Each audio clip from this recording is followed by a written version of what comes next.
తట్టుకునే శక్తితో దిగ్బంధనం చేసి ప్రతి ఒక్క ఇంటిని ఆవిడ కాపాడుతుంది. ఆవిడకున్న గొప్పతనం ఏంటో తెలుసా?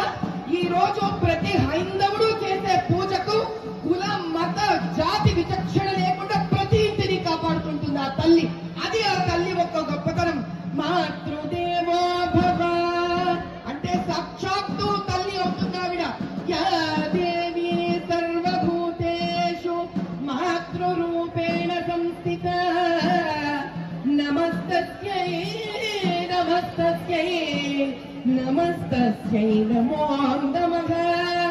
ఎవ్వరిని కూడా ఏ రకంగా కూడా ఆవిడ చిన్ననా పెద్దనా ధనవంతుడా ఎటువంటి వాడు ఈ మతమా ఆ మతమా అని చూసుకోకుండా ఈ రోజు పూజిస్తున్న ఈ ప్రజల కోసం సంవత్సరం అంతా ఒక కాపలాదారుగా ఈ క్షేత్ర